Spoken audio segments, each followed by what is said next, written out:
Bapak, Ibu, saudara-saudara yang sama dikasihi oleh Tuhan, selamat pagi bagi kita semua dan salam sejahtera. Selamat berjumpa kembali melalui renungan pagi. Sebelum itu, mari kita berdoa. Bapa di sorga, Bapa yang baik, Bapa yang sungguh mengasihi kami. Kami mengucap syukur kepadamu di pagi hari ini, buat hari baru Tuhan anugerahkan bagi kami. Kami boleh nikmati hingga pagi hari ini. Di pagi hari ini kami akan membaca dan merenungkan kebenaran firman-Mu. Karena itu berkatilah kami oleh tuntunan Roh-Mu yang kudus, untuk kami dapat mengerti memahami kebenaran-Mu, menjadi bahagian kami bersama. Dalam nama Tuhan Yesus kami berdoa. Amin. Bapak, Ibu, Saudara yang kekasih, renungan firman Tuhan pagi hari ini dari pertama Yohanes pasal 3 ayat 1. Lihatlah betapa besarnya kasih yang dikaruniakan Bapa kepada kita, sehingga kita disebut anak-anak Allah. Dan memang kita adalah anak-anak Allah. Karena itu dunia tidak mengenal kita, sebab dunia tidak mengenal Dia.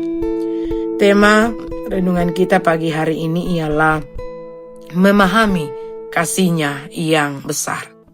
Nah, Bapak, Ibu, Saudara yang kekasih di dalam Tuhan, kita hidup di masa-masa penuh dengan tekanan. Bahkan semakin lama tekanan itu semakin bertambah pula dengan semakin tuanya dunia ini.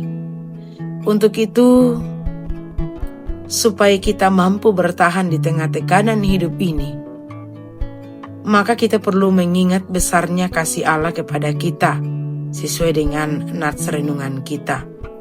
Itu adalah salah satu penawar untuk kita bisa menghilangkan stres akibat tekanan dan kita dapat tetap survive menjalani hidup.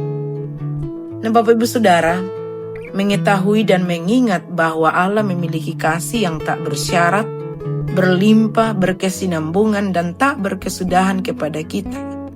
Sama seperti yang Bapa miliki bagi Yesus, itu adalah pondasi kehidupan yang tangguh.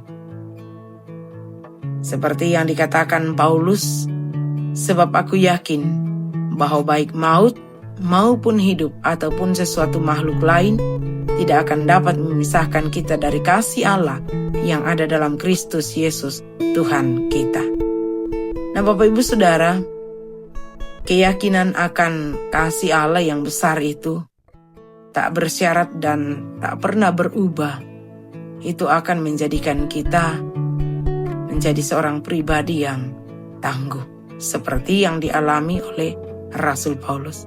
Nah, Bapak, Ibu, Saudara, kita bisa tangguh ketika kita memahami bahwa kita tidak pernah bisa dipisahkan dari kasih Allah. Nah, mungkin kita berpikir bahwa tentu saja Allah mengasihi Yesus. Dia adalah anaknya.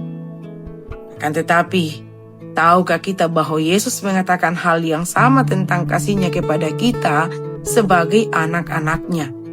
Dalam Yohanes 15 ayat 9 sampai dengan ayat yang ke-10, Yesus berkata, seperti Bapa telah mengasihi aku, demikianlah juga aku telah mengasihi kamu. Tinggallah di dalam kasih-Ku itu. Jikalau kamu menuruti perintah-Ku, kamu akan tinggal di dalam kasih-Ku, sama seperti aku menuruti perintah Bapa-Ku dan tinggal di dalam kasih-Nya. Nah, Bapak, Ibu, Saudara, mengerti betapa Allah mengasihi kita itu adalah dasar keamanan pribadi kita. Jika kita tidak yakin bahwa Allah mengasihi kita setiap saat tanpa syarat dan seutuhnya, maka kita akan menjadi sasaran empuk dari iblis untuk dijatuhkan. Kita akan menjadi orang yang akan cepat putus asa. Akan tetapi ketika kita mengerti dan menerima perasaan Allah terhadap kita sebagai anaknya, maka kita bisa menghadapi masa-masa sulit dengan percaya diri, dan stres akibat tekanan itu pun akan berkurang.